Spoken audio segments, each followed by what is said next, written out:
aujourd'hui, dans Roue Libre, j'ai l'immense privilège de recevoir un duo d'auteurs choc, Mia. Rémoras, La Trappe, la trilogie de la Faille et maintenant Max.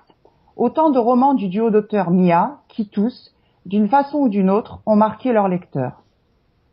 Après la science-fiction, la politique-fiction, Hélène Jacob et Sébastien Cerise nous présentent en avant-première leur dernier roman, Max.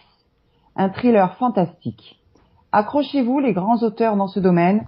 Missing in Action, Mia, a du punch, du culot et du répondant. Bonjour Hélène et Sébastien, et bienvenue dans Roue Libre. Bonjour Cathy. Bonjour. Présentez-nous Max en quelques mots, Sébastien, si tu veux. Max en quelques mots.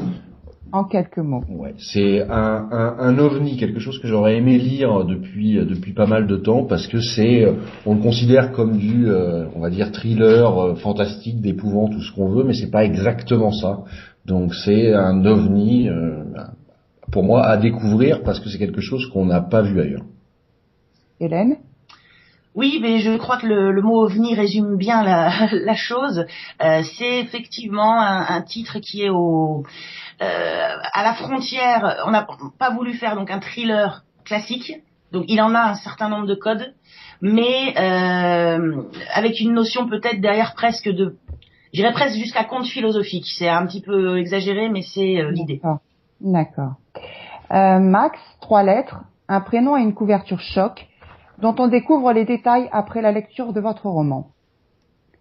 Pourquoi vous êtes-vous lancé dans le thriller fantastique? Et pourquoi ce titre qui claque comme une gifle? Hélène?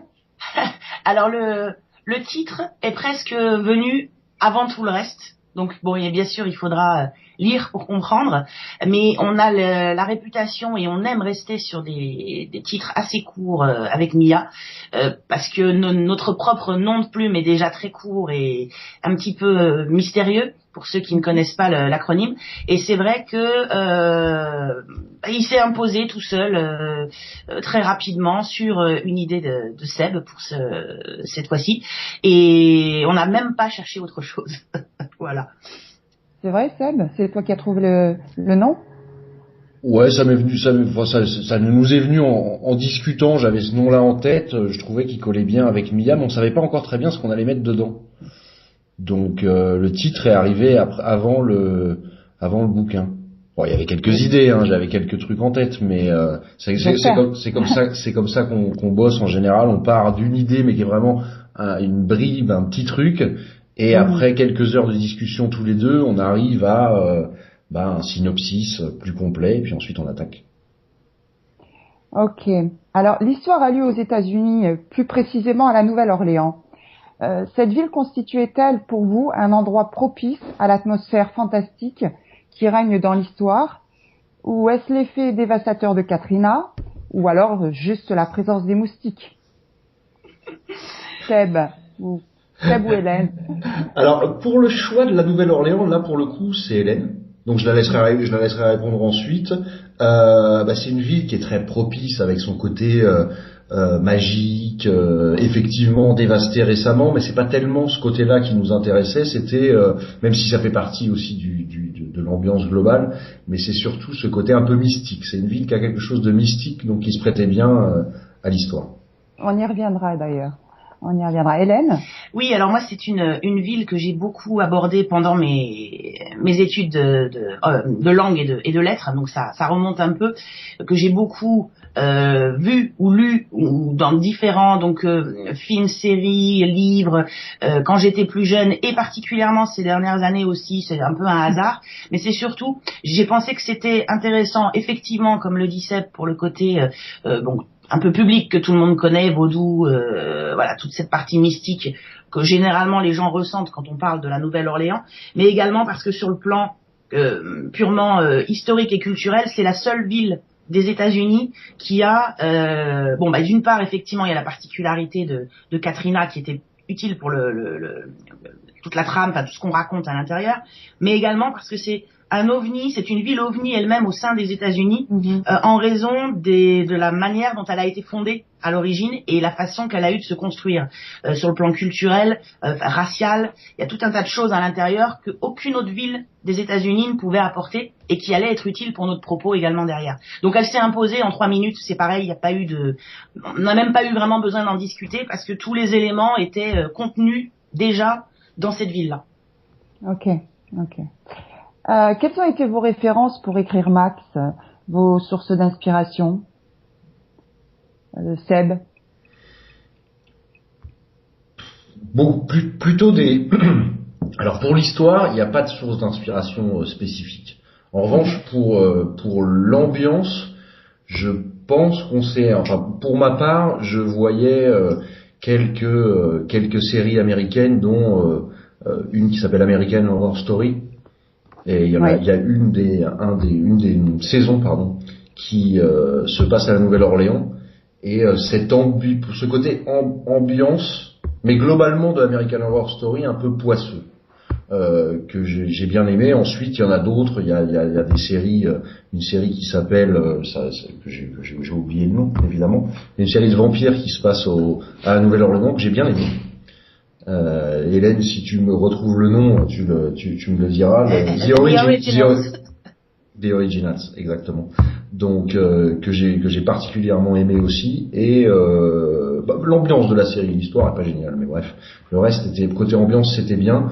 Par contre, pour le reste, réelle source, bon, il y en a d'autres. Il y a des films que j'aime bien. Moi, j'aime beaucoup un film qui s'appelle en français, L'Avocat du Diable, certainement, avec Al Pacino et Keanu Reeves, que j'ai bien aimé. Mais c'est pareil, c'est de l'ambiance, c'est des petites bribes, il y a pas d'inspiration réelle pour ce livre qui, encore une fois, est un ovni. J'en ai vu des pareils ailleurs, nulle part ailleurs. Donc voilà. Hélène, si tu as des trucs à oui, non, c'est tout à fait ça. C'est des inspirations très très multiples au niveau de l'ambiance elle-même. Après, moi, c'est vrai que je suis très influencée par mes polar, thriller, ça dépend, nordique, donc on n'est pas du tout dans le même cadre à l'origine, mais qui ont la particularité de privilégier presque effectivement l'ambiance par rapport à l'histoire pure. Donc l'histoire, bien sûr, est importante, mais ce côté très ralenti, très comment dire, où on est presque dans quelque chose d'épuré par moment.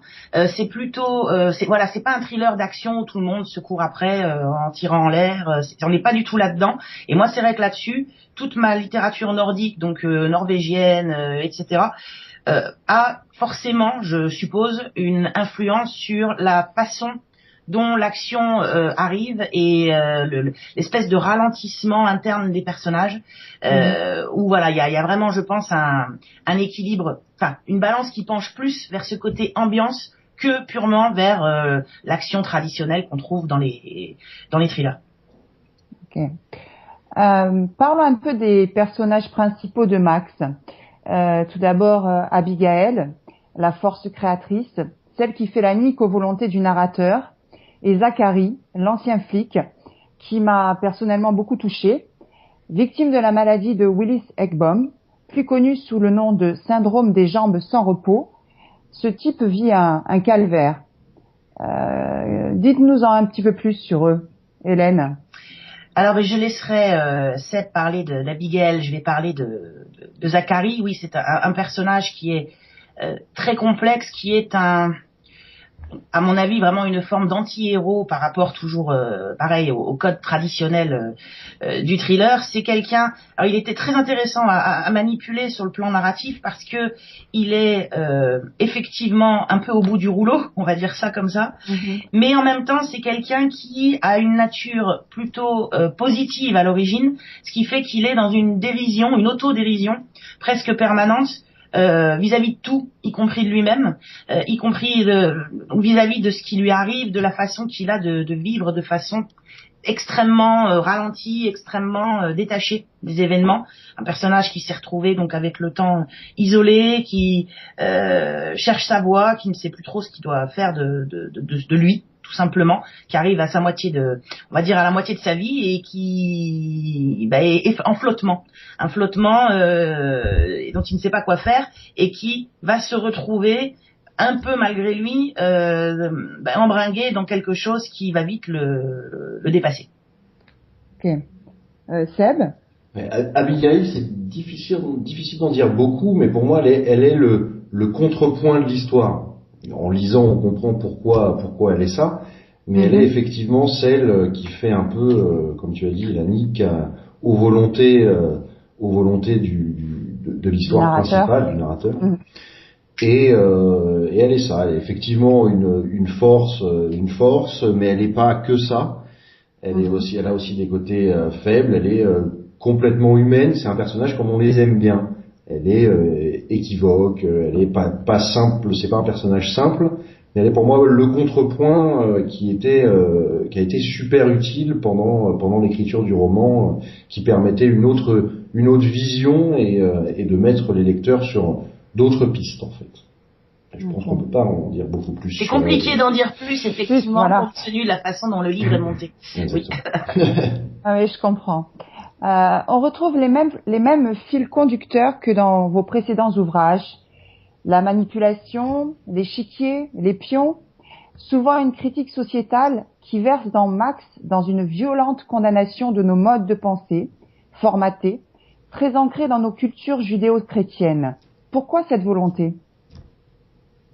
Je vais répondre pour commencer. Alors, bien comprendre que ce soit dans Max d'ailleurs ou dans nos livres précédents, plus qu'une condamnation, c'est plutôt le but de Mia généralement, et on ne le fait même pas exprès, c'est naturel chez nous dans nos livres, c'est qu'on essaye de pousser nos lecteurs à remettre en question des tas de pensées sur des domaines donc très variés qui vont toucher effectivement la politique, l'économie, les pensées religieuses, tout un tas de choses, sans avoir la prétention de leur apporter toutes les réponses évidemment. C'est juste j'aime bien l'expression secouer le cocotier. C'est-à-dire qu'on ne condamne pas, on demande juste: est-ce que vous avez pensé à ça? Est-ce que vous y avez réfléchi? Est-ce que ça ne vous choque pas que? Est-ce que? Et à charge à eux, à charge aux lecteurs, évidemment, à partir de là, de réfléchir, s'ils le souhaitent, à certains points donc que nous, on aime bien, des petites piqûres qu'on aime bien aller gratter. J'aime bien l'expression aussi gratter là où ça démange déjà. Ouais. Et puis après, j'allais dire que la conclusion, évidemment, leur appartient. Et si ils sortent de nos livres avec ou une sensation de malaise, ou une sensation de j'avais pas pensé à ça, ou des questions qui jaillissent et qui font que ça leur trotte dans la tête, c'est qu'on a rempli notre contrat. Je vais le présenter de cette façon-là. Mais ce n'est pas une condamnation pure et simple, dans le sens bien sûr où, attention, les auteurs et ce qui se dit dans les livres, nous ne sommes pas forcément d'accord avec le narrateur, évidemment. Mais c'est intéressant de voir comment les gens réagissent à ce genre de propos. Ok. Seb ? Oui, je pense que Hélène a tout dit. L'objectif, c'est vraiment de poser des questions, pas d'arriver avec des réponses. Mais on aime bien, gratouiller là où ça chatouille déjà pas mal. Et mettre un peu, comme nous, on aime bien se le faire à nous, se mettre un peu le nez dans le caca et se poser les questions, savoir est-ce que ça sent bon, quoi. Et effectivement, là, on a tapé un peu sur nos croyances, nos habitudes judéo-chrétiennes. Alors ça plaira pas à tout le monde. Il y en a qui les ont très ancrées. C'est pas, pour moi, pas un souci dans l'absolu. Le but, c'est de poser des questions et de se demander. On a tous des croyances un peu bizarres qui probablement en plus nous limitent dans la vie. Et j'aime bien poser les questions qui fâchent et voir les réactions. Donc c'est un peu ça. Là pour Max, on est peut-être allé un cran plus loin là-dedans. Et comme dit Hélène, on n'a pas non plus, on n'est pas forcément d'accord avec tout ce que nos personnages disent. Oui, c'est important. Oui, on y reviendra, je pense, à ce genre de questions.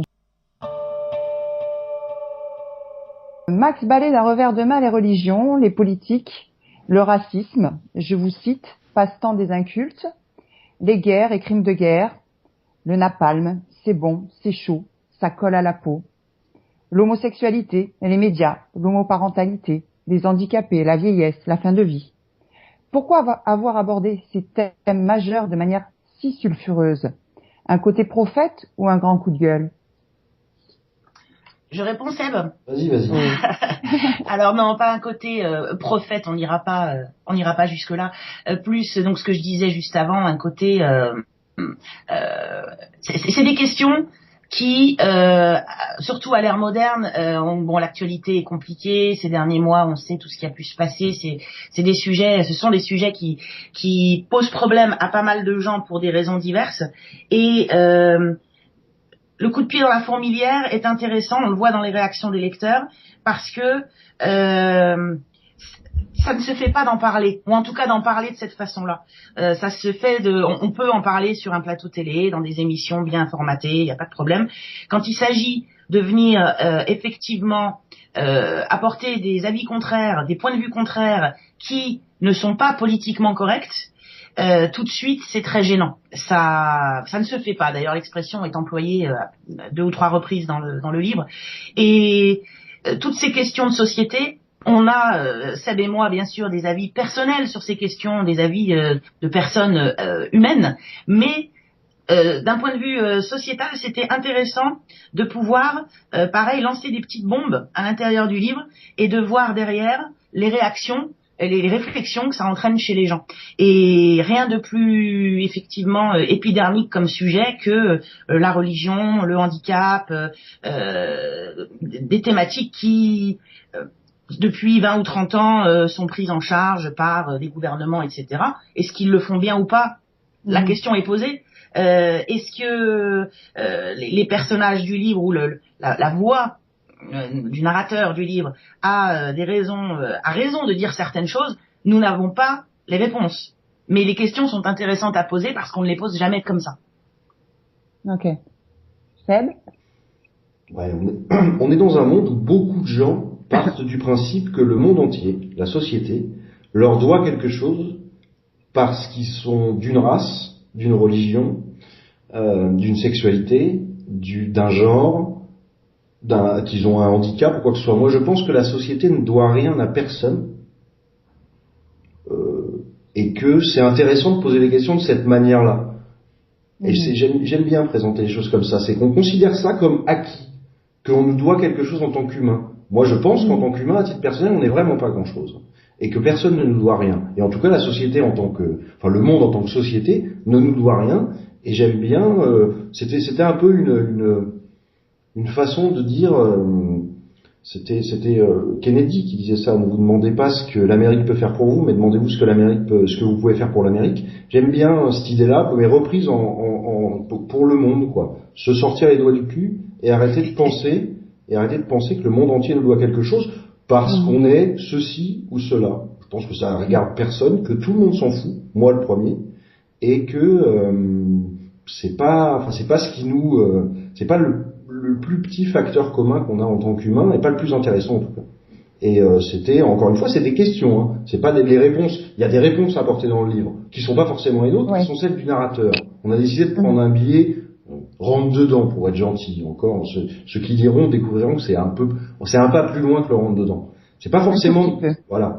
C'est pas forcément notre avis. En tout cas, pas tout le temps. Il y a des phrases sur lesquelles je serais d'accord. D'autres, je me dis que ça va trop loin, évidemment. Mais c'était sympa de savoir jusqu'où on peut aller trop loin dans ce genre de thème sur de la fiction. Voilà. Ouais. C'était un exercice vraiment sympa. La notion du bien et du mal est très présente dans vos ouvrages, mais dans Max, elle est remise en question pour prendre les notions de création, destruction. Mère Nature, des différentes énergies sont présentes. Je vous cite. S'il n'y avait pas de vent pour faire tomber les feuilles mortes, comment d'autres feuilles pourraient repousser ensuite? Ce qui donne, à mon avis, beaucoup de profondeur au roman, voire une certaine poésie philosophique que l'on n'attend pas forcément du côté obscur. Me suis-je lamentablement planté dans mon ressenti? Seb?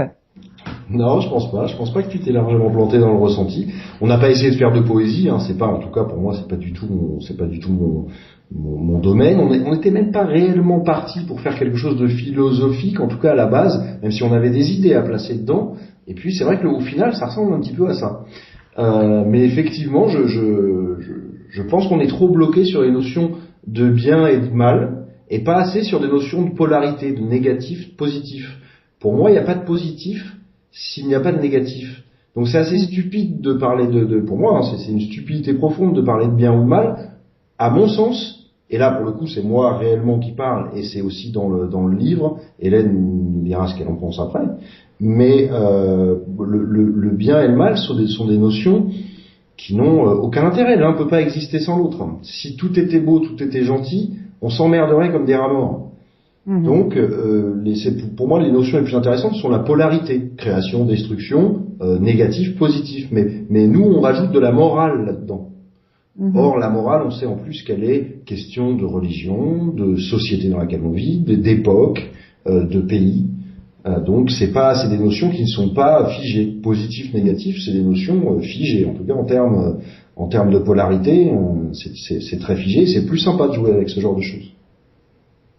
Hélène?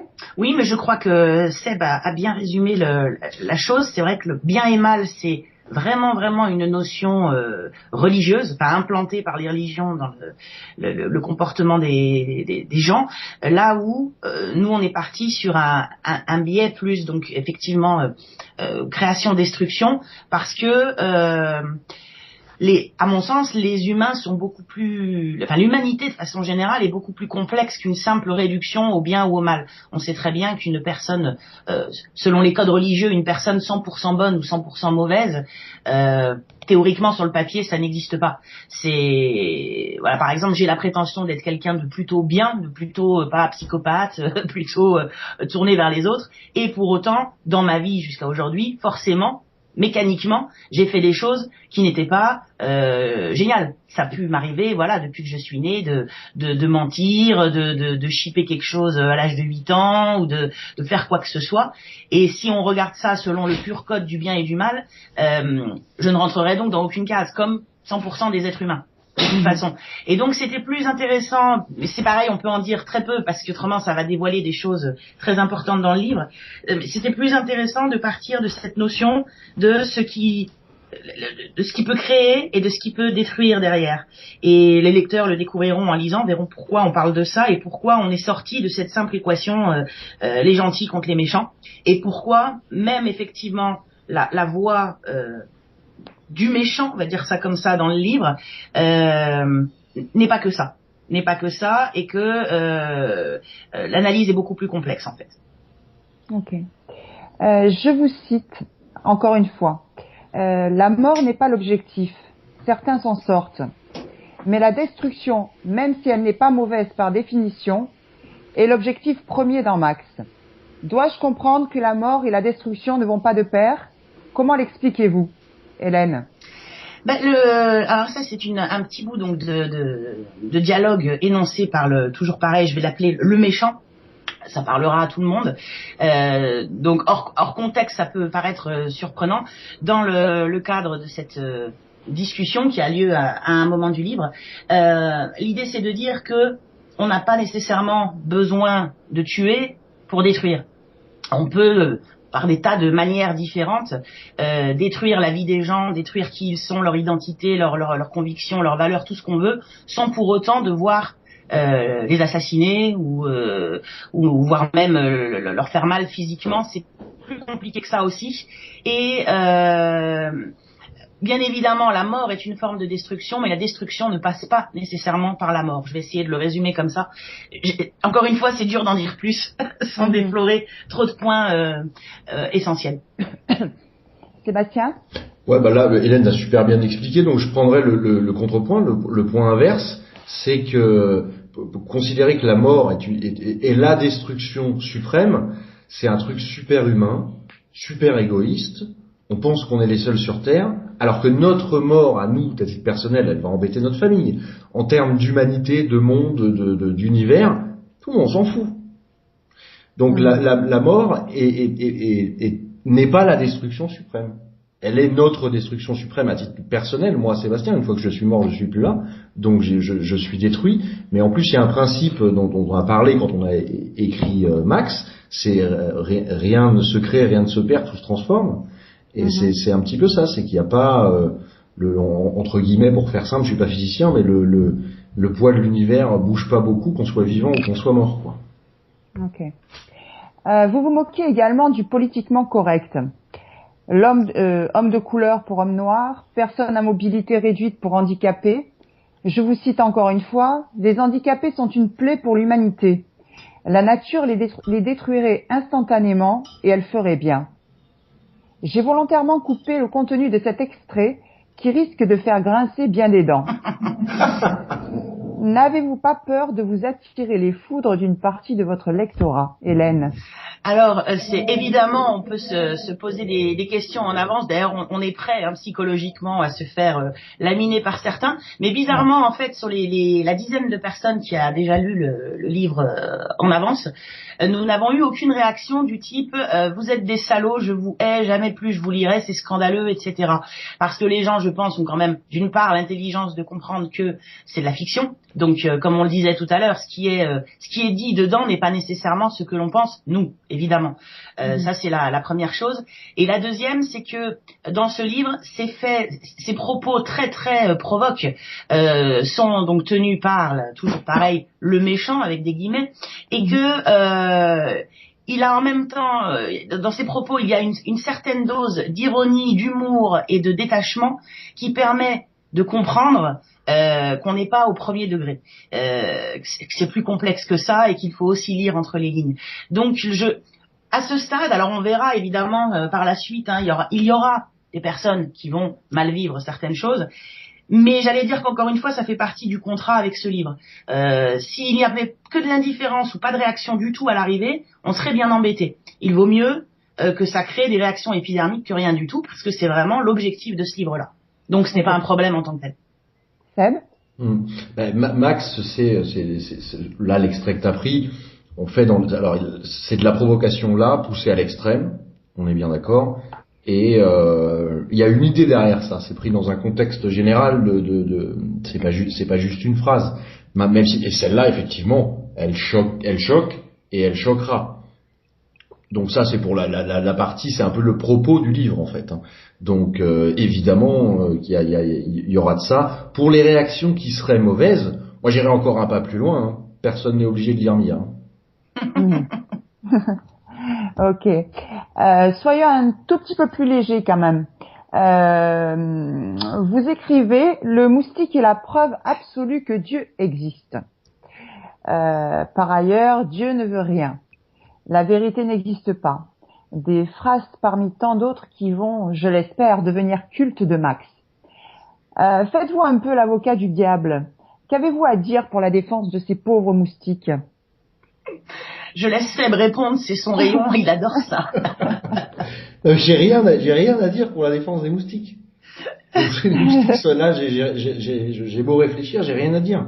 Ils sont la preuve que Dieu existe, mais en plus que c'est un Dieu pervers, quoi. Parce que pour inventer ce truc-là qui sert à rien, juste à nous embêter et accessoirement à tuer énormément de monde sur cette planète, je trouvais ça marrant l'histoire du moustique qui est la preuve de l'existence de Dieu, parce que pour le coup, quand une étude scientifique sort pour expliquer que le moustique sert à quelque chose, il y en a une autre qui lui dit mais non, ça sert à rien. Donc globalement, le moustique sert à rien. Car il serait pas là, ça mettrait pas en danger la chaîne, l'écosystème, la chaîne alimentaire serait pas mise en danger. Et franchement, vu où je vis, ça m'arrangerait. Mais non, j'ai rien à dire pour la défense des moustiques, ni des hommes politiques. Pardon, c'était pas le propos. Hélène non plus? Non, malheureusement, je suis une proie de choix. Je suis la meilleure moustiquaire du monde pour les autres, puisque quand il y a un moustique, il est pour moi. Donc oui, si effectivement le moustique n'a pas d'utilité dans l'écosystème, c'est bien dommage qu'il soit là, parce que c'est un peu une plaie. Et c'était pareil, pris hors contexte dans le cadre du chapitre où ça s'insère, il y a une raison à la présence, à l'évocation du moustique, création de Dieu. Nous allons faire une petite pause musicale. Hélène, quelques mots sur cet extrait que nous allons écouter?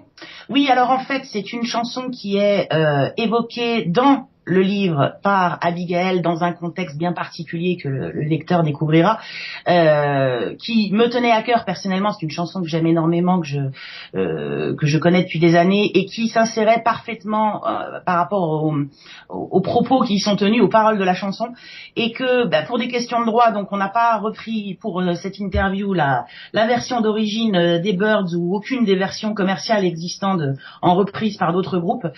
Donc ce qu'on a choisi de faire, faire, puisque moi je fais à côté de l'écriture, je fais également de la musique en famille pour le coup avec mon mari, et ça fait partie donc des titres que nous avons enregistrés en reprise. Donc pour illustrer un petit peu l'ambiance du livre, on a décidé d'insérer donc dans cette interview le début de la chanson enregistrée par Nos Soins. Voilà, donc c'est une version très différente de l'original évidemment, et puis j'espère qu'elle plaira aux gens. Nous allons l'écouter. Catfish pie in a great bag, on the lover of the buyer. Mark your doorstep with a half-wet rag, I'm the lover of the buyer. Raisin swear with a crocodile, snake eye taught me the Mojan style.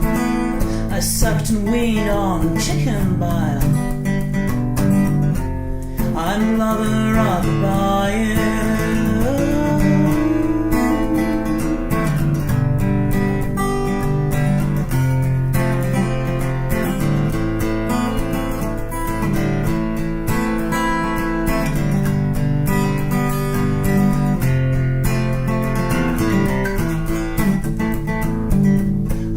The key to the master log, learned to float in the water clock. I learned to capture the lightning shock, I'm the lover of the buyer. And I got cats and teeth and hair for sale, I'm the lover of the buyer. Bearing some days on your tail, I'm the lover of the buyer.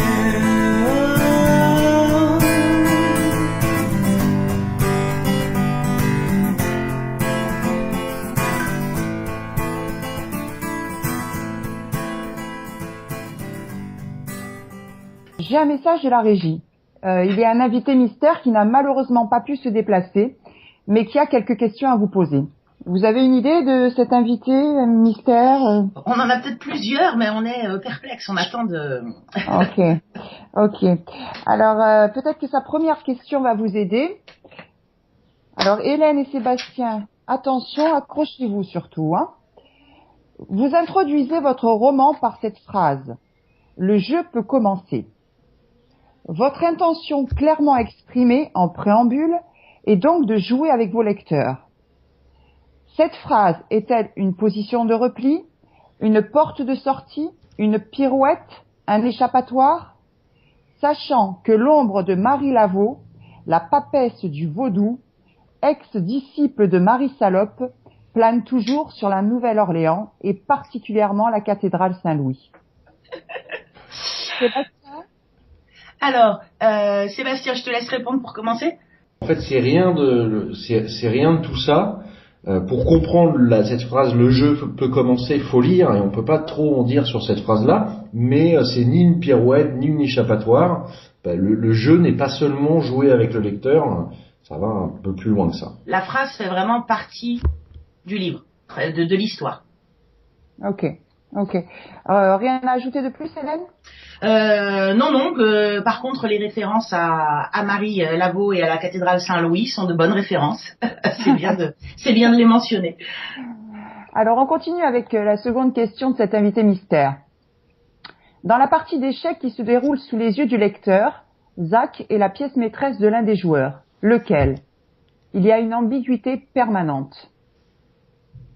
Oui, il y a une... Oui, il y a une ambiguïté permanente, effectivement, et c'est difficile de ne pas trop en dire. Zachary est un personnage manipulé, mais pas seulement. Je pourrais le dire comme ça, c'est-à-dire que et le lecteur verra pourquoi au fil de l'histoire et jusqu'à son dénouement, manipulé jusqu'à un certain point. Je vais le dire comme ça. Voilà, c'est mais encore une fois, c'est plus tordu et plus compliqué. Ok, Seb? Oh bah oui, on peut pas répondre à la question lequel, évidemment. En tout cas, c'est pas si simple. Ce ne serait pas si simple que ça d'y répondre de toute façon. Ok. Donc la troisième question de cet invité, certains éléments de ce roman sont autobiographiques. Alors allons plus loin. Les propos de ce thriller expriment-ils la pensée de Mia? Seb. Bon, la pensée de Mia, ce serait déjà partir du principe que Hélène et moi pensons la même chose sur tout, ce qui n'est pas le cas. On pense pas la même chose sur tout, on a parfois des avis contraires, on a juste une forte capacité à la remise en question et à discuter sans se jeter quoi que ce soit à la tronche, même quand on n'est pas d'accord. Donc, et ce qui arrive, qu'on soit pas d'accord sur des sujets de fond, on n'est pas d'accord sur tout. Mais exprime la pensée de Mia. Donc voilà, là déjà premièrement, là, Mia n'a pas de pensée. Derrière, est-ce que ça exprime des pensées à nous? Oui, dans une certaine mesure, pas toutes. Et quand c'est le cas, poussées à l'extrême. Parce que nous aussi, on se pose des questions et on les pousse à l'extrême pour voir où ça nous mène. Ok. Hélène? Oui, tout à fait. La Seb a bien résumé. Nous avons je pense que c'est aussi un des gros atouts de notre duo, c'est que nous sommes tous des clones. Donc nous avons, disons, nous sommes très proches sur ce qui, en termes d'écriture, pour tout ce qui va être de se préparer, de s'organiser, de travailler, etc. Mais tous les sujets de fond qui nous alimentent pour nos livres, nous avons des fois des avis contraires et chacun de nous même des fois plusieurs avis parce qu'on est en perpétuel questionnement. Et donc la richesse du propos derrière, elle est que justement cette différence et ce questionnement perpétuel permettent de ne pas avoir une pensée unique, linéaire dans nos titres, notamment dans celui-là qui est donc sur des sujets complexes, et de finalement porter dans l'histoire nos propres angoisses métaphysiques, nos propres questions, nos propres réflexions, nos propres évolutions, parce qu'il y a des choses où on pense peut-être d'une telle manière à 20 ans, et puis à 35 ou 40, ce n'est plus le cas. Donc il n'y a pas de pensée Mia, il y a une méthode Mia, je dirais ça plutôt comme ça, et notre méthode, effectivement, d'un livre à l'autre, même si on change de thématique, même si on change de genre de livre, on est passé effectivement de politique fiction, science-fiction, là on est en thriller, donc le sujet évolue, l'ambiance évolue, mais effectivement, généralement, nos lecteurs, en terminant un livre, nous disent c'est quand même du Mia. Alors, le Mia, ce qu'ils entendent par là quand ils le disent, je ne sais pas exactement, mais je pense que c'est cette méthode d'écriture qui consiste à mettre les pieds dans le plat, à remuer des thématiques qui ne sont pas simples, auxquelles personne d'honnête ne pourrait prétendre avoir toutes les réponses, et qui laisse un goût de remise en question au lecteur. Et ça, oui, c'est une constante qu'on retrouve chez Mia, mais avec des pensées à l'intérieur qui sont très variables et qui ne sont pas nécessairement les nôtres ou pas totalement les nôtres ou voire pas du tout les nôtres. Ça dépend. Allez, les deux dernières questions de cet invité de mystère. Cathy évoque une poésie philosophique. J'y ajouterai subversive. Ne craignez-vous pas une certaine censure, que ce soit de la part des promoteurs de la pensée unique ou de vos fans, Hélène? Ah, la censure. J'ose espérer, vu les modes de diffusion actuels, que ce ne sera pas le cas. Une forme de rejet, peut-être, chez certains. Oui, c'est possible. Mais les lecteurs de Mia sont quand même des gens qui nous apprécient et nous suivent depuis nos débuts, sont quand même des gens qui nous lisent pour cette raison-là, parce que nous ne sommes surtout pas dans du livre gentil contre méchant, le gentil gagne à la fin. Enfin, c'est tout sauf notre univers. Et les gens qui depuis Rémoras, ont continué de nous lire. Ceux qui ont arrêté après Rémoras, déjà, je veux dire, c'est normal. Et on va pas les retrouver sur Max, parce que déjà, Rémoras secouait pas mal de choses. Donc ceux qui vont nous suivre là et continuer de nous lire, normalement, ils viennent pour ça. Donc ils sont censés venir parce qu'ils en redemandent un peu. Ceux qui nous découvriraient totalement avec ce livre pour la première fois, là on verra ce que ça donne et voir si effectivement ils nous rejettent. Après, être censuré sur le plan de la distribution, à moins que vraiment il y ait des plaintes gigantesques d'associations ou je ne sais quoi, non, je ne pense pas. Les gens font bien la différence. On n'est pas dans un essai, une autobiographie officielle ou quoi que ce soit. Ça reste une fiction détachée de ses auteurs. On soit bien d'accord là-dessus. Sébastien? Ouais, puis de toute façon, on n'est pas encore les chouchous des médias mainstream. Donc, oui. pour qu'ils nous censurent, faudrait déjà, pour certains en tout cas qui nous connaissent, donc je trouve que ce serait une belle évolution que si des gens, les représentants de ce qui est la pensée unique, même si je suis pas tout à fait d'accord avec cette idée-là, mais bref. Parler de nous pour dire que c'est vraiment nul et qu'on est vraiment mauvais, méchant et subversif, moi je prendrais ça comme un très grand honneur. Et puis ça nous aiderait énormément. Pour nos lecteurs, ceux qui nous connaissent, ils viennent pour ça, donc ils savent ce qu'ils auront. La subversion, ça fait partie du contrat. Et ceux qui vont nous découvrir, ils nous découvriront comme ça. Donc ils peuvent aimer ou pas, mais ce sera trop tard pour censurer pour eux, quoi. Donc j'allume. Ok. Alors, dernière question de cet invité. Finalement, ce monument, dont beaucoup de phrases deviendront cultes, apparemment il est d'accord avec moi, ne serait-il qu'une immense farce en forme de conte philosophico-fantastique? Oui, moi j'aime bien le terme de farce tel qu'il était employé il y a quelques siècles. Il y a effectivement un côté, c'est un petit peu aussi l'utilité donnée au fou du roi par exemple, qui est de dire tout haut des choses qui dérangent sous couvert d'humour en ce qui concerne les fous. Mais généralement tout sauf des bêtises. Et là effectivement il y a cette partie, je le disais tout au début, une partie effectivement conte philosophique dans le sens où le livre a plusieurs couches. Il y a vraiment la ligne de base qui est l'histoire elle-même, le côté thriller, tout simplement, d'un bout à l'autre, savoir découvrir ce qui se passe réellement dedans, qui est ce fameux méchant donc que je mentionne depuis le début. Mais il y a derrière toute une couche de lecture qui est beaucoup plus, qui sert vraiment, au-delà de divertir le lecteur, comme on l'a dit précédemment, qui sert à créer des émotions particulières, des questions particulières et à créer cette espèce de malaise qu'on ressent toujours quand on a des convictions de surface qui s'effondrent. Quand on est persuadé d'un truc et puis que tout d'un coup on se dit est-ce que j'ai bien fait de me dire ça, est-ce que j'ai raison de me dire ça, et que ça se produit à plusieurs reprises dans une lecture sur quelques jours. Tous les gens avec qui j'ai discuté jusqu'à maintenant dans l'ensemble m'ont dit que dans les 3-4 jours qui ont suivi leur lecture du livre, ils étaient toujours en train d'y penser. Pas forcément en rapport avec l'histoire de base elle-même uniquement, Tout à fait. mais par rapport à tout ce que ça avait pu remuer en eux, et qu'il y a, donc là je pense vraiment que c'est un contrat rempli, c'est-à-dire que à mon sens ce n'est pas un livre qu'on referme et puis qu'on range et on repart faire on va qu'à ses activités normales, ça va se traîner au fond de la tête pendant un temps et peut-être pour certains, sur certaines des thématiques du livre, créer des formes de remise en question ou de besoin d'en parler. Je vais prendre l'exemple tout simple de mon mari, qui a lu le livre pareil avant sa sortie et qui a la bonne idée en plus d'être c'est pas parce que sa femme fait partie de Mia qu'il part avec un a priori positif. À chaque fois il part vraiment neutre dans ses lectures et il oublie complètement que c'est nous. Et pendant les 4 jours qui ont suivi, il s'est senti obligé, c'était important pour lui de revenir me voir en me disant mais quand vous avez mis ça, est-ce que c'est parce que vous pensiez ça? Il y a toute une discussion qui s'est créée derrière et dont il avait besoin.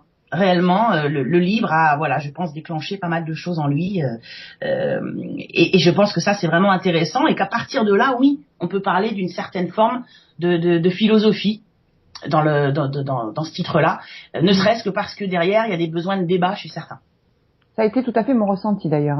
Oui. Oui, je suis restée de longues journées à méditer, quoi. Ça m'a un petit peu ébranlée. Contrat rempli alors. Ouais. Sébastien, quelques mots? Oui, pas grand chose à rajouter. C'est vrai qu'on a tous nos lecteurs jusque-là nous ont dit globalement j'arrête pas d'y penser.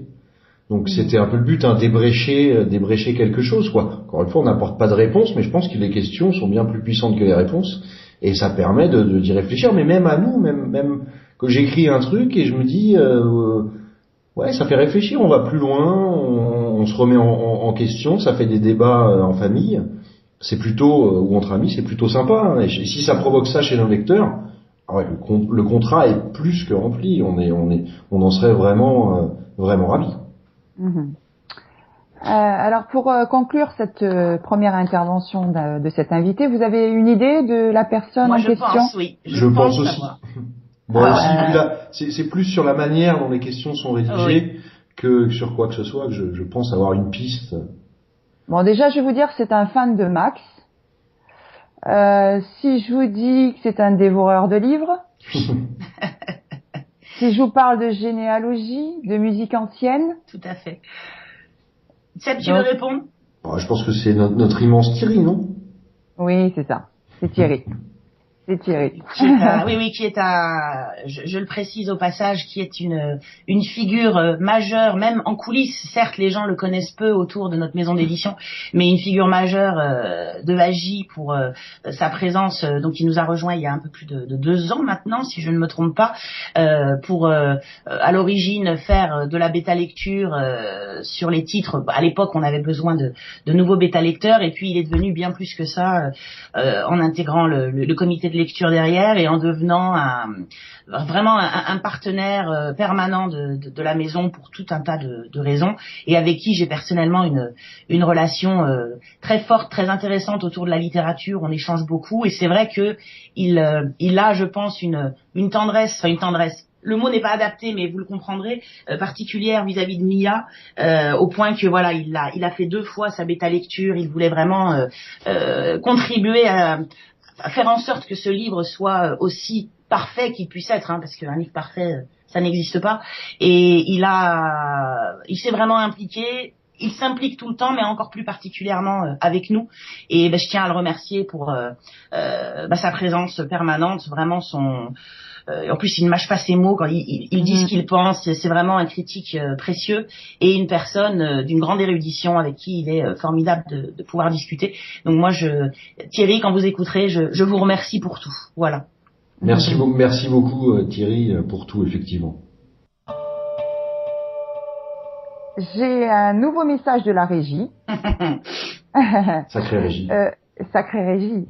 Alors, c'est une lectrice qui vous pose la question suivante que je trouve très bonne. Est-ce que vous auriez fait, l'un et l'autre, Hélène et Sébastien, le même choix qu'Abigail? Alors, Seb, tu veux répondre? Moi, clairement non. Clairement non. C'est compliqué de répondre sans que les gens sachent de quel choix il s'agit. Moi, j'avoue que alors c'est peut-être la différence là entre hommes et femmes sur ce point-là, et je peux pas en dire plus parce qu'autrement je vais être forcée de dévoiler le pourquoi du comment. Je pense qu'en ce qui me concerne, j'aurais au minimum hésité, évidemment, et que c'est un choix horrible. C'est ça le problème. Mia a la particularité de donner des choix qui n'en sont pas. C'est des mauvais choix à ces personnages en difficulté, et je crois qu'il n'y a aucune réponse absolue là-dessus. De la même façon, dans un tout autre domaine, que les gens qui me disent, quand on parle, je sais pas, par exemple de l'époque de la Seconde Guerre mondiale, et qui me disent, moi c'est sûr, dans la même situation que ces gens-là, j'aurais fait partie de la résistance, je leur réponds, tu n'en sais rien. Ouais. On ne sait rien, on ne sait pas. Je suis pas la première à le dire, ça a déjà été évoqué par des chanteurs, des poètes, des écrivains. Et savoir si on pourrait être à l'arrivée le bourreau ou la victime, hors contexte, quand on est bien au chaud dans son canapé et qu'on n'a aucun problème, je crois qu'il n'y a aucune réponse simple à ça, et que c'est arrogant quasiment de vouloir prétendre le contraire, même si on est, par ses convictions, persuadé que la résistance était une bonne chose. La question n'est pas là. La question est que l'être humain, dans une situation critique donnée, un pleutre peut se transformer en personnage héroïque, et quelqu'un d'a priori costaud peut se dégonfler totalement, pris de panique, pris par le stress, pris par on ne sait trop quoi, et que aujourd'hui, comme ça, posé devant mon micro, je répondrais que au moins j'hésiterais, mais je ne sais pas en réalité. Ouais, clairement, c'est difficile. C'est un choix infâme. Et ce que j'aime bien ce que tu dis, Hélène, effectivement, il y avait beaucoup plus de résistants en 46 qu'en 44. Exactement. Et il est impossible de dire, moi aussi, j'aimerais dire que j'aurais été évidemment résistant. Est-ce que c'est vrai?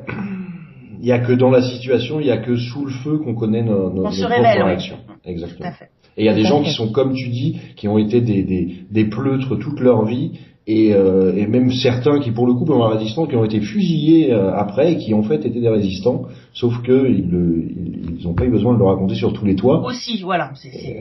Oui, évidemment. C'est beaucoup plus compliqué. Et là, le choix, en l'occurrence, dans le livre, il est effectivement infâme. Il n'y a pas de bon choix, et quel que soit, je pense que quand le lecteur se pose la question, qu'est-ce que j'aurais fait? Il n'y a pas de bonne réponse. Il n'y a pas une réponse qui fait du lecteur une personne bonne ou mauvaise. Voilà ce que je peux dire. Ok. Donc je pense que vous avez quand même besoin d'un indice pour découvrir cet invité. Un petit indice, allez. Ouais. Allez, un petit indice. Je pense qu'Hélène va savoir de qui il s'agit si je dis qu'il s'agit d'une lectrice qui adore être menée en bateau. Oui, je sais.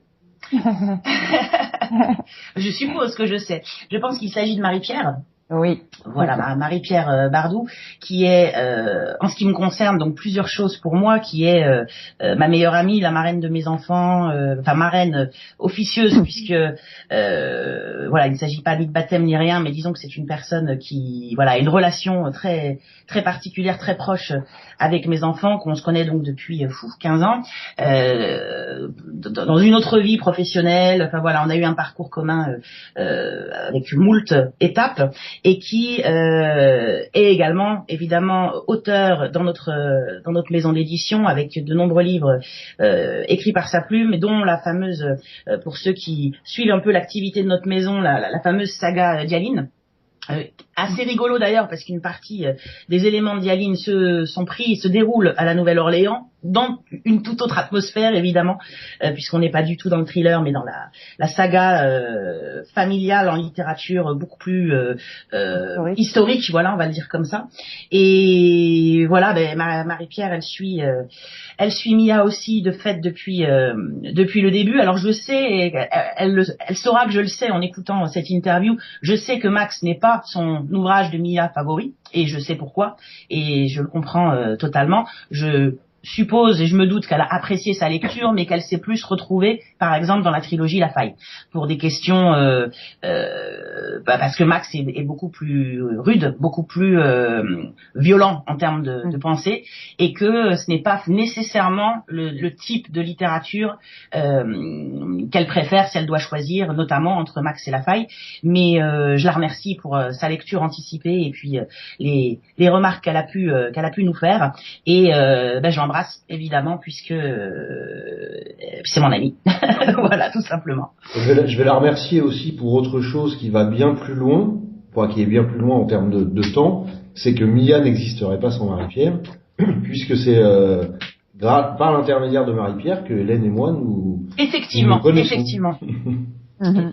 Effectivement, les hasards de la vie et des choses, des fois des virages un peu étranges qui font qu'à l'arrivée, 8 ans plus tard, on est toujours en train d'écrire et de travailler ensemble avec Sébastien, effectivement par le biais d'Empi à l'origine, et j'en profite donc pour rajouter, parce que nos lecteurs ne sont pas nécessairement des lecteurs de titres un peu plus historiques, mais vraiment cette saga Dialine, pour tous ceux qui ne l'auraient pas encore découverte, allez-y, c'est un grand voyage d'une autre sorte évidemment que ce qu'ils peuvent faire avec nous, mais c'est une très très belle histoire.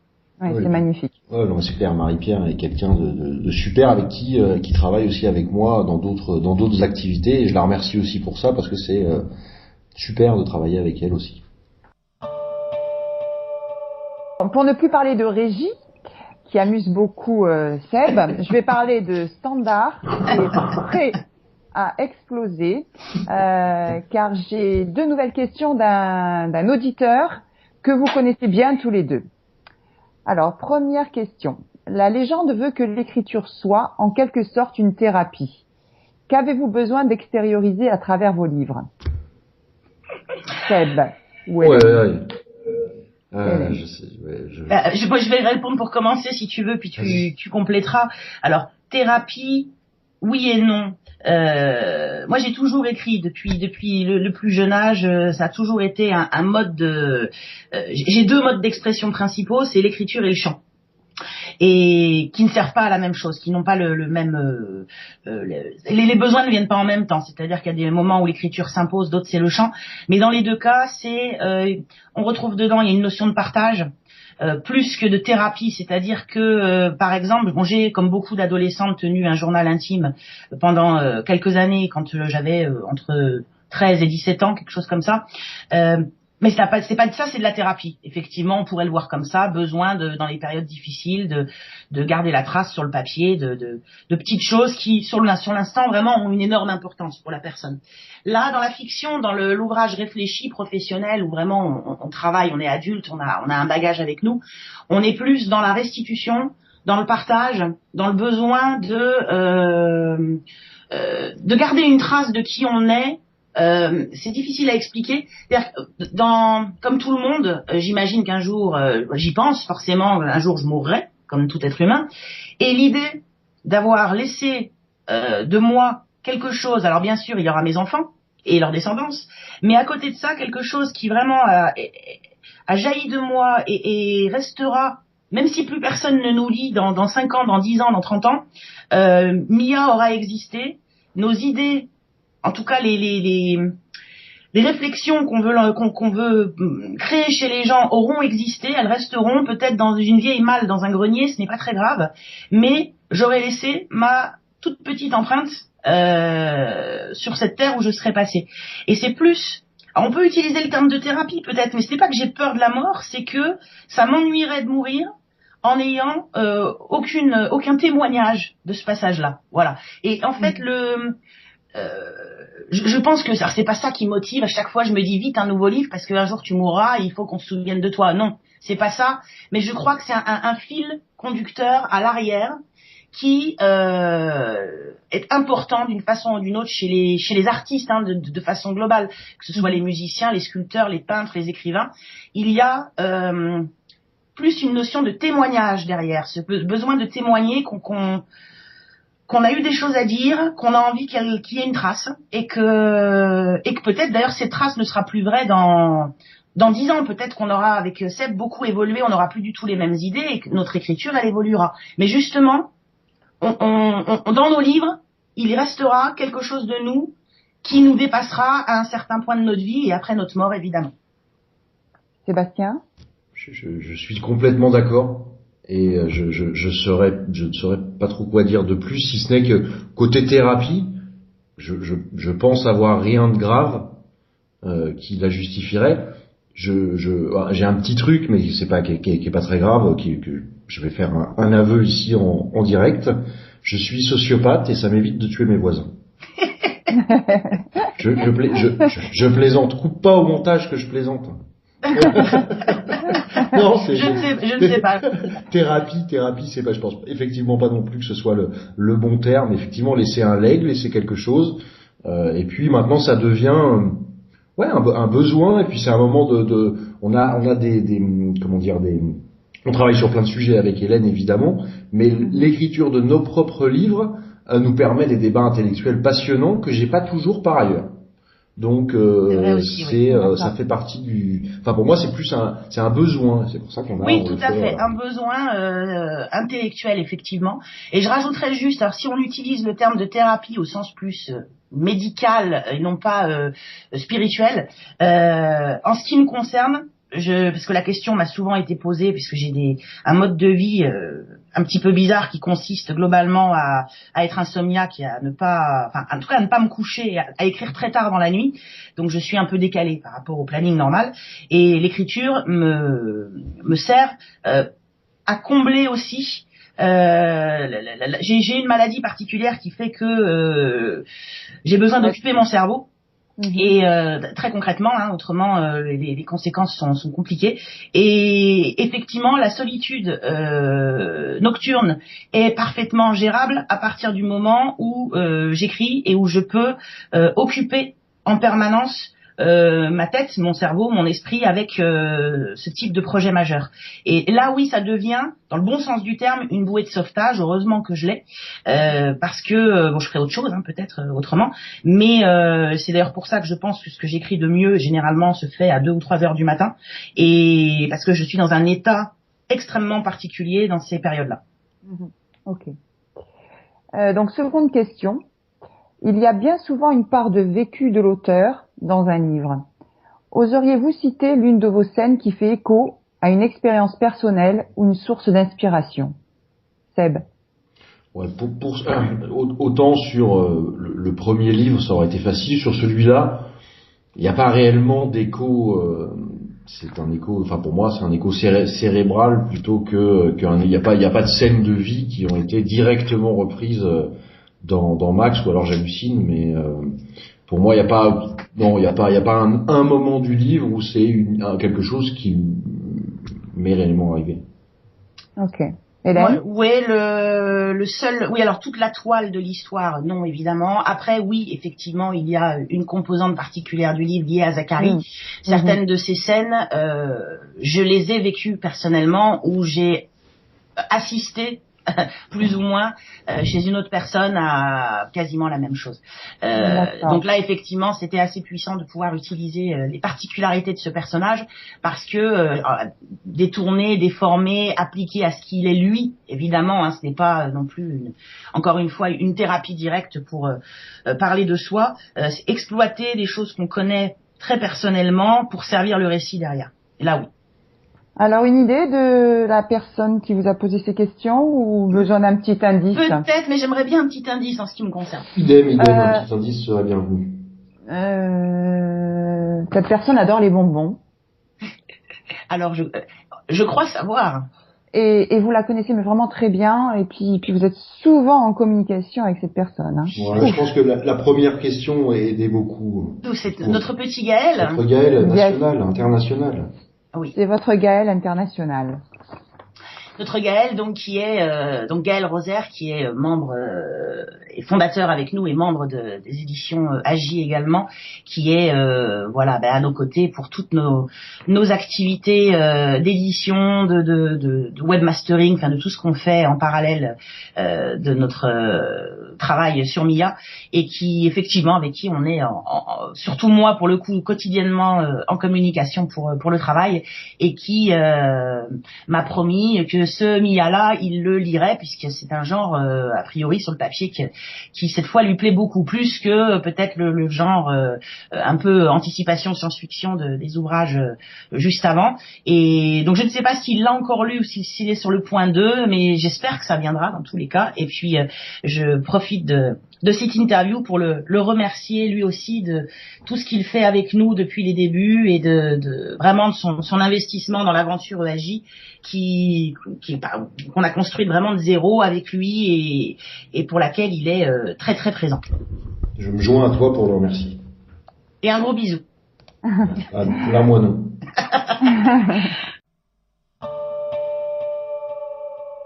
Alors, on va saupoudrer un petit peu cet entretien d'un peu d'humour.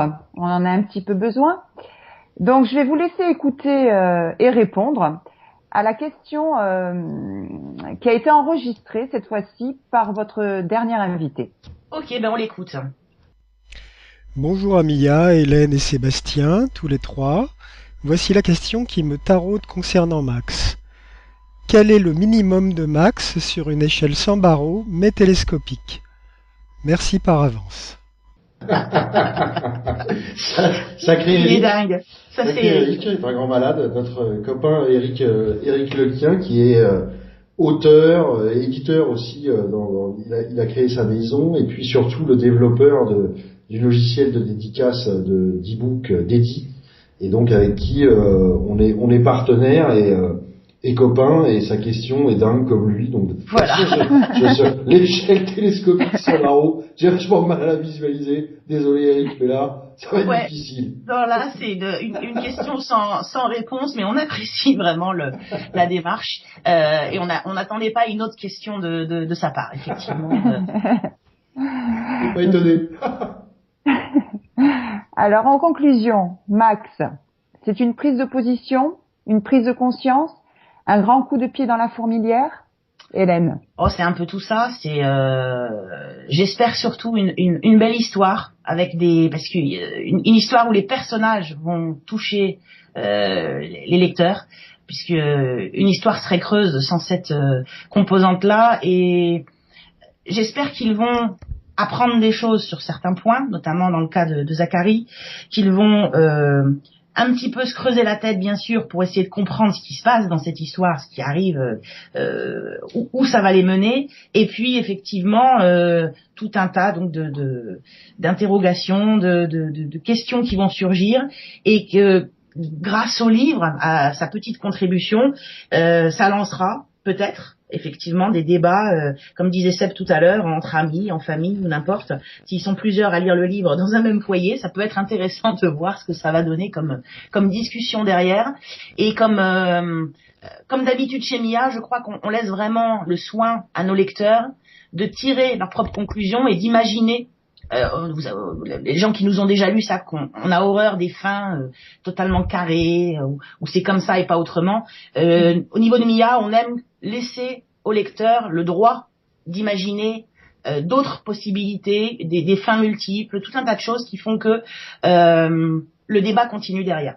Sébastien? Oui, je suis complètement d'accord. C'est tout ça à la fois et c'est avant tout, on espère, une histoire qui plaira, parce que c'est un roman, donc il y a une histoire, on espère que l'histoire plaira, et que tout ce qu'il y a derrière, alors plaira, c'est un grand mot, plaira, parce que ça peut plaire ou déplaire, mais que ça provoquera quelque chose, tout sauf de l'indifférence. Je vais enfin vous lire un dernier message qui personnellement m'a beaucoup ému. Hélène, Sébastien, écoutez bien. Repos est un mot que j'ignore, disparu du cerveau, du corps. Ces lignes sont extraites d'un poème, comme j'en écris souvent, au sujet de la maladie de Willis Ekbom. Cela m'aide à la mettre à distance.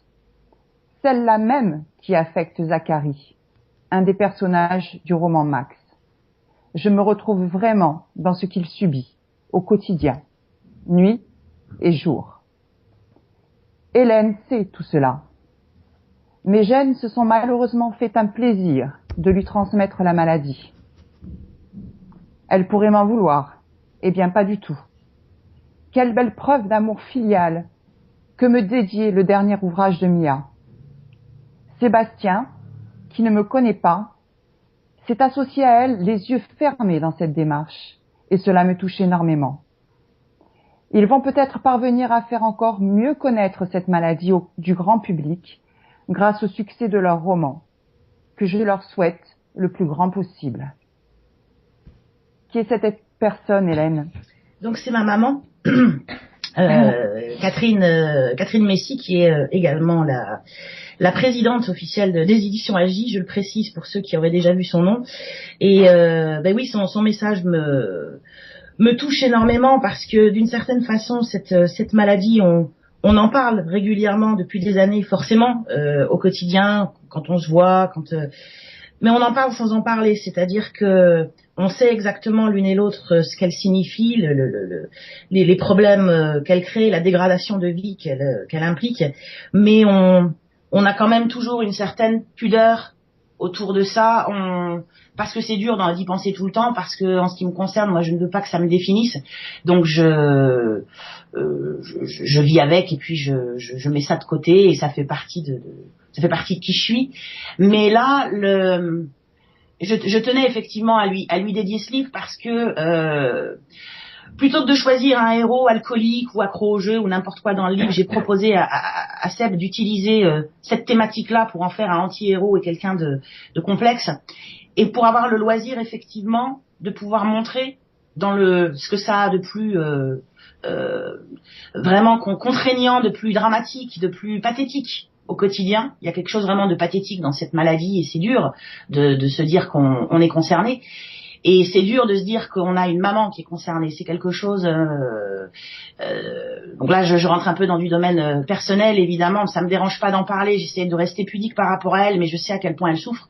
Je sais à quel point moi j'ai peur parce que elle me montre le chemin et j'ai été atteinte beaucoup plus jeune qu'elle. Donc techniquement parlant, à l'âge qu'elle a aujourd'hui, quand moi j'y serai, je risque d'être dans un état encore pire. Donc c'est ce qui me fait le plus peur.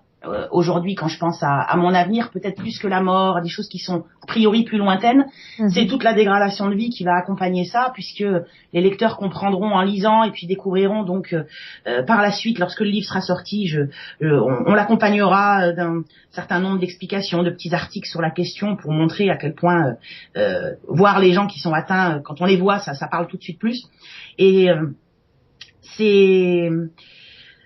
c'est émouvant qu'on puisse d'un sujet aussi désagréable, je vais le dire de cette façon, en tirer une certaine poésie effectivement à l'arrivée, s'en servir pour créer, s'en servir. Donc ma mère elle peint, à côté de ça elle écrit, elle peint, elle a transformé tout ce que la maladie impliquait en artistique. J'ai fait la même chose de mon côté d'une autre façon, puisque moi j'ai décidé à ce stade de ne pas me traiter, de ne pas me soigner, parce que les traitements sont extrêmement ont des effets extrêmement contraignants, et donc on a chacune une manière de répondre à ça.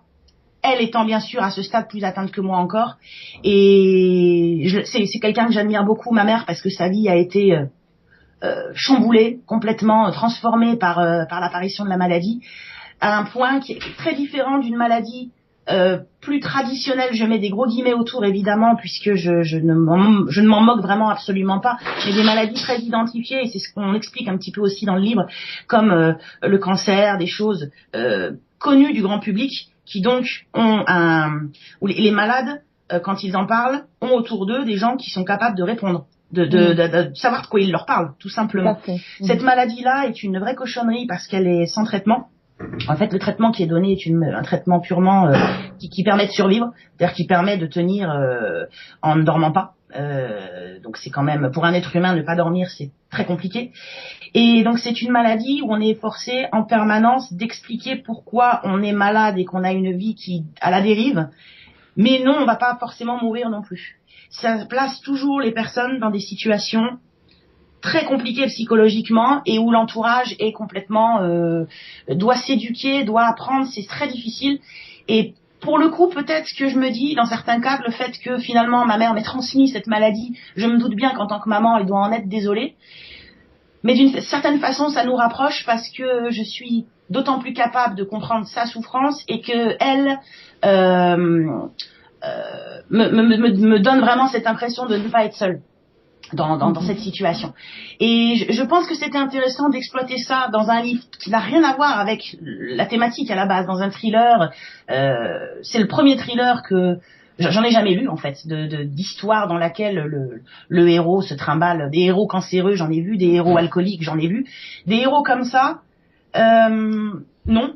Et effectivement, si via nos lecteurs, ça permet un petit peu de diffuser l'idée que les gens se renseignent, découvrent ce que c'est, ça fait aussi partie, c'est un point de plus dans ce livre-là, une couche de plus supplémentaire que je trouve intéressante. Et là-dessus, Seb m'a suivi effectivement les yeux fermés, comme elle le dit, parce qu'on est amis, parce qu'il voit comment je vis, parce qu'il me connaît bien, qu'il sait que c'est pas simple, et que ça donnait une épaisseur intéressante à exploiter sur le plan purement créatif. Et désolée pour cette intervention un peu longue, j'essaye de regrouper mes idées, et je voudrais vraiment remercier ma maman pour ce message, pour tout en fait, parce que bien évidemment la moitié de ce que je suis lui appartient, et je l'aime. Voilà, je l'aime très fort, et je l'embrasse. Une jolie conclusion d'Hélène. Sébastien, une petite conclusion?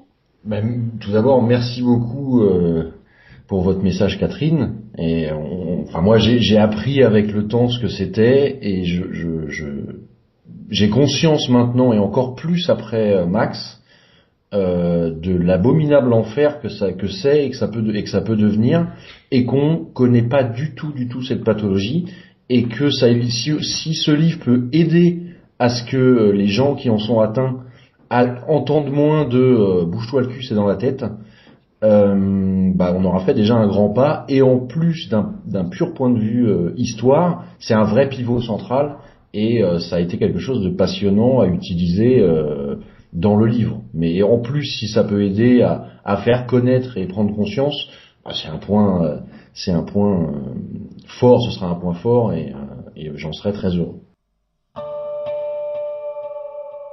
Eh bien, je rappelle à nos auditeurs, Max est un thriller fantastique, haletant, mais aussi dérangeant, profondément déstabilisant, qui ne laissera personne indifférent.